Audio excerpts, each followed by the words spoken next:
I have little experience of dinner parties where the guests are arranged according to social rank.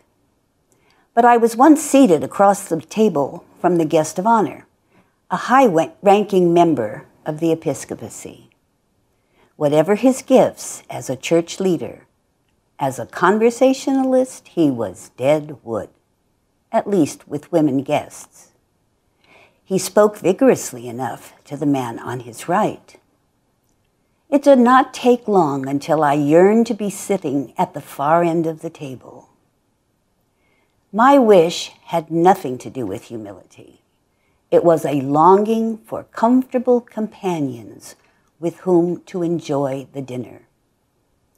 I looked wistfully down to where sat an interesting Lutheran minister and Rabbi Wolf and his lovely wife Miriam, old friends from the ecumenical movement. My desire at that dinner party was not a sign of humility, yet today's gospel invokes a similar situation to demonstrate that virtue. The first reading from Sirach gives a practical perspective on the virtue of humility. As is his wont, the author of Sirach aims at a wisdom that brings both earthly happiness and Torah righteousness. He advises humility as the way to win God's favor. For Sirach, this means that we must not seek for the sublime, nor try to reach beyond our strength. Be content, he advises, to listen to the wisdom of those greater than yourself. Practice such behavior, Sirach advises, and you will be loved more than a giver of gifts. Good advice, whether you are thinking of the kingdom of here and now or the kingdom of heaven. In the context, however, the last verse seems an abrupt change of theme.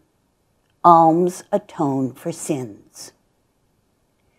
In some ways, the gospel echoes Sirach. Like Sirach, Jesus points out the worldly benefit of humility, but Jesus describes it as aiming for the lowest place at a dinner party. The host may well seat you higher, and then everyone present will esteem you. Jesus seems to suggest that the payoff for humility is the esteem of others. Then Jesus turns the parable upside down. He looks to the role of the host, not the guests.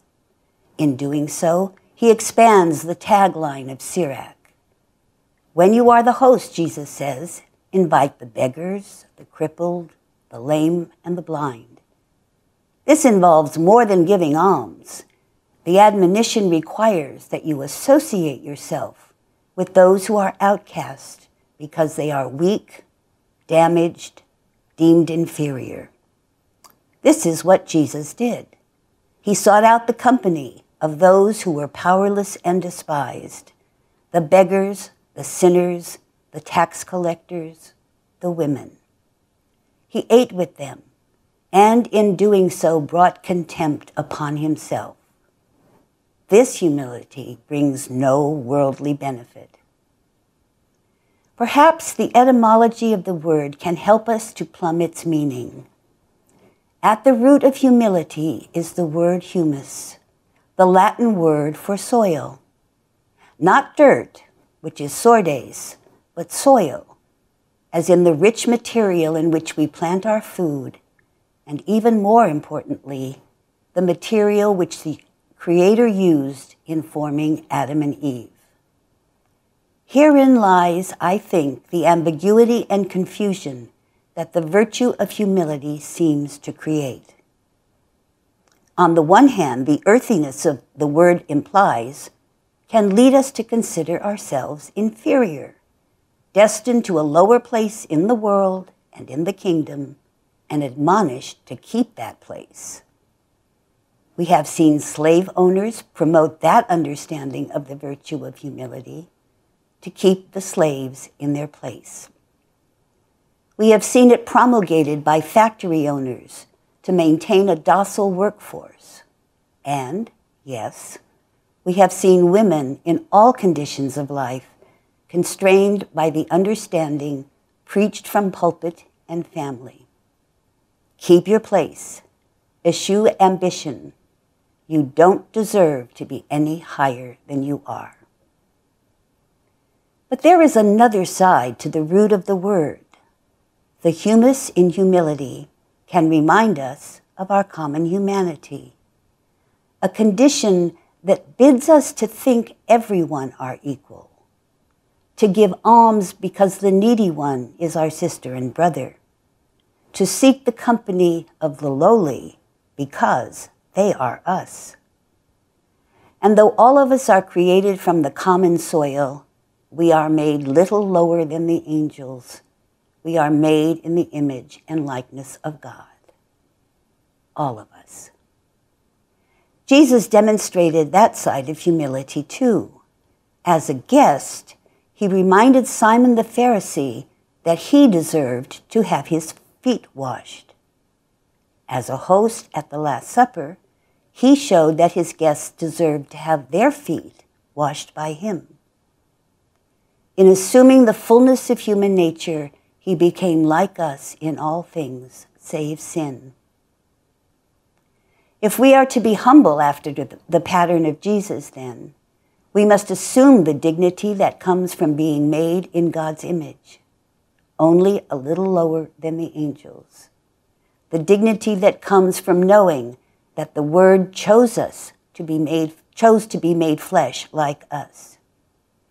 If we are to be humble after the pattern of Jesus, then, like him, we must lay aside the garments that social status and worldly privilege dress us in, and wash the feet of those who are like us, equal to us, made in the image and likeness of God. We must, in short, wash each other's feet. Rarely does the second reading speak to the themes drawn out in the first reading and the gospel. But today, in this selection from Hebrews, I think we can find an appropriate commentary. We are invited to enter the assembly made up of angels in festal gathering, to enter the assembly of the firstborn, where God the judge and Jesus the mediator are present. This is the Eucharistic assembly, the banquet where God is the host and Jesus our fellow guest. This is the banquet where Jesus waits to wash our feet from the dust and dirt of human failing.